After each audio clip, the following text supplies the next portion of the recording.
உங்க லைஃப்ல யாராவது ஒருத்தராவது உங்கள கண்டிப்பா ஒரு டிஷ்யூ பேப்பர் மாதிரி நல்லா பயன்படுத்திட்டு தூக்கி போட்டிருப்பாங்க. நீங்க அவங்க மேல காட்டின அன்பு, நீங்க அவங்களுக்கு செய்த உதவி, நீங்க அவங்க மேல வச்ச நம்பிக்கை இப்படி எல்லாமே ஒரு நாள் உங்க தலையில நீங்களே மண்ணை வாரி போட்டது போல உணர வச்சிருக்கும். மத்தவங்களோட தந்திரமான செயல்களுக்கு ஏமாந்து நான் ஏன் இவ்ளோ அப்பாவியா இருந்தேன் அப்படின்னு நினைச்சு நீங்க நொந்து போய் இருப்பீங்க. இந்த மாதிரி சூழ்நிலை உங்களுக்கு வந்திருந்தா கண்டிப்பா இந்த வீடியோ உங்களுக்கானது. ஸோ வீடியோவை ஸ்கிப் பண்ணாம முழுசா பாருங்க. என்னைய பொறுத்த வரைக்கும் அப்பாவித்தனம் அப்படின்றது உங்களோட பலவீனம் கிடையாது, அது உங்களோட குற்றம். ஸோ இந்த வீடியோல நாம பார்க்க போறது வெறும் வாய் வார்த்தைகள் மட்டும் கிடையாது. உங்களோட அப்பாவித்தனத்தை உடைச்சு உங்களை ஒரு புத்திசாலியா மாத்த போற 7 ரகசிய விதிகளை பத்தி தான் நான் இந்த வீடியோல சொல்ல போறேன். இந்த வீடியோ முடிவுல நீங்க பழைய மாதிரி இருக்க மாட்டீங்க. கண்டிப்பா உங்களுக்கு ஒரு தெளிவு கிடைக்கும். வாங்க இப்போ ஃபர்ஸ்ட் டிப் என்னன்னு பார்க்கலாம். உன்னுடைய நல்ல குணத்தை வெளிக்காட்டாதே. உன்னுடைய நல்ல குணத்தை வெளிக்காட்டாதே. உங்களோட நல்ல மனசை உங்களுக்குள்ளேயே வச்சுக்கோங்க. இப்ப எடுத்துக்காட்டா சொல்லணும்னா, நீங்க உங்க ஆபீஸ்ல எல்லாருக்கும் உதவி செய்வீங்க, எல்லாரோட வேலையையும் இழுத்து போட்டு செய்வீங்க. ஆனா யாருக்கு பதவி உயர்வு கிடைக்கும்? யார் சாமர்த்தியமா அவங்கள ஸ்பெஷலா காட்டிக்கிறாங்களோ அவங்க தான் முக்கியத்துவம் பெறுறாங்க. உங்களோட மென்மையான குணம் மற்றவங்களுக்கு தெரிஞ்சது அப்படின்னா உங்களை மற்றவங்க ஒரு ஏணி மாதிரி தான் பயன்படுத்துவாங்க.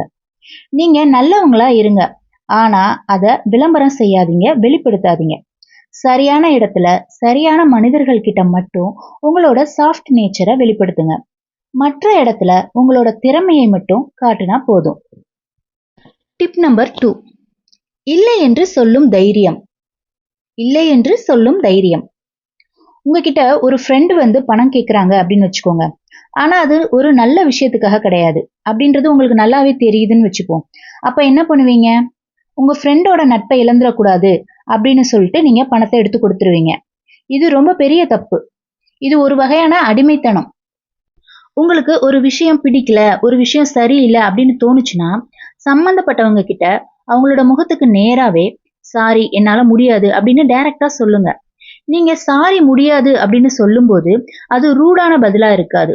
அதோட நீங்க முடியாதுன்னு சொன்னதுக்கு நீங்க விளக்கம் கொடுக்கணும் அப்படின்னு அவசியமும் கிடையாது. நீங்க வேண்டான்னு சொல்லும் போதுதான் உங்க சுயமதிப்பு உயருது. டிப் நம்பர் 3, மற்றவர்களுடைய செயல்களை மட்டும் கவனியுங்கள். மற்றவர்களுடைய செயல்களை மட்டும் கவனியுங்கள்.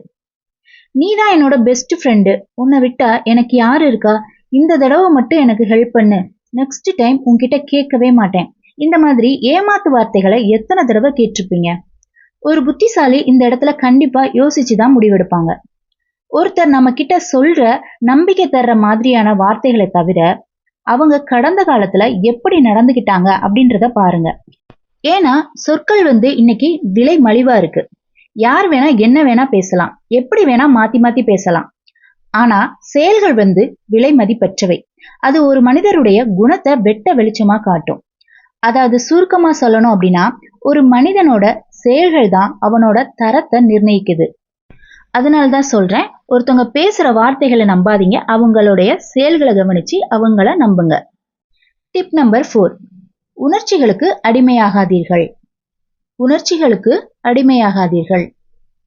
உங்களை ஒருத்தரால எளிமையா கோபப்பட வைக்கவோ அல்லது சோகமா இருக்க வைக்கவோ முடியுது அப்படின்னா நீங்க ரொம்ப உணர்ச்சி வசப்படக்கூடியவரா இருக்கீங்கன்னு அர்த்தம்.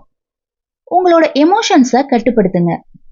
ஒரு நெருக்கடியான சூழ்நிலையில உங்களால உங்க எமோஷன்ஸை கட்டுப்படுத்த முடியாதுன்னு மத்தவங்க நினைக்கும் போது நீங்க அமைதியா சிரிச்சுக்கிட்டே அந்த இடத்தை விட்டு நகர்றது தான் ஆகச்சிறந்த புத்திசாலித்தனமா இருக்கும். அதனால அமைதி அப்படின்றது ஒரு கோழைத்தனம் இல்லை, அமைதி அப்படிங்கிறது ஒரு மிகப்பெரிய சக்தி.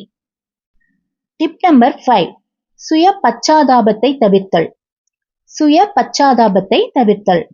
சுய பச்சாதாபம் அப்படின்னா ஒருத்தர் தனக்கு ஏற்படுற சொந்த பிரச்சனைகள், தோல்விகள் அல்லது கஷ்டங்களை நினைச்சு அளவுக்கு அதிகமாக வருத்தப்படுறது. எனக்கு மட்டும் ஏன் இப்படி நடக்குது அப்படின்னு தான் மேல தானே பரிதாபப்படுறது. உங்களுக்கு நடக்கிற எல்லா கெட்ட விஷயங்களுக்கும் நீங்க தான் காரணம், உங்க தலைவிதி தான் காரணம் அப்படின்னு நினைக்காதீங்க. இது உங்க தலைவிதி இல்ல. உங்களுக்கு பிசினஸ்ல நஷ்டமா இல்ல லவ் ஃபெயிலியரா, இப்படி எல்லாத்துக்கும் நீங்க தான் காரணம்னு நினைச்சு நொந்து போகாதீங்க. ஏன்னா பல நேரங்கள்ல சூழ்நிலையும் மற்றவங்களோட சுயநலமும் கூட உங்களுக்கு நடந்த கெட்ட விஷயங்களுக்கு காரணமா இருக்கலாம்.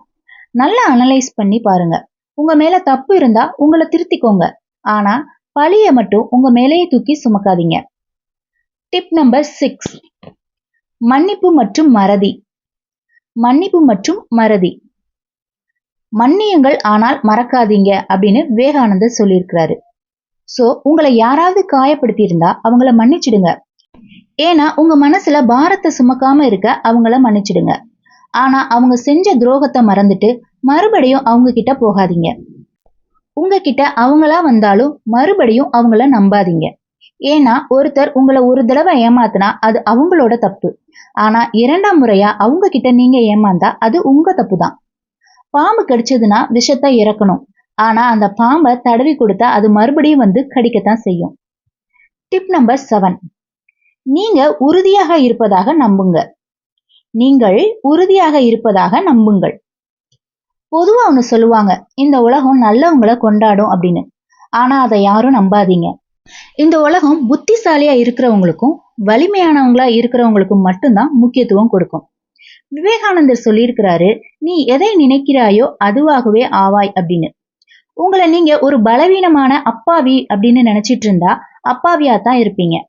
நான் ஒரு புத்திசாலி, என்னால எந்த ஒரு சூழ்நிலையையும் கையாள முடியும் அப்படின்னு நீங்க நினைச்சா நீங்க ரொம்ப உறுதியான மனிதரா ஆவீங்க. சோ இன்னையில இருந்து உங்களோட அப்பாவித்தனத்தை கைவிடுங்க. புத்திசாலியான மனிதரா மாறுங்க. இந்த வீடியோ உங்களுக்கு கண்டிப்பா பயனுள்ளதா இருந்திருக்கும் அப்படின்னு நான் நம்புறேன். இந்த வீடியோ உங்களுக்கு பிடிச்சிருந்தது அப்படின்னா லைக் அண்ட் ஷேர் பண்ணுங்க. என்னோட சேனலை ஃபர்ஸ்ட் டைம் பாக்குறவங்க சப்ஸ்கிரைப் பண்ணிக்கோங்க. தேங்க்யூ.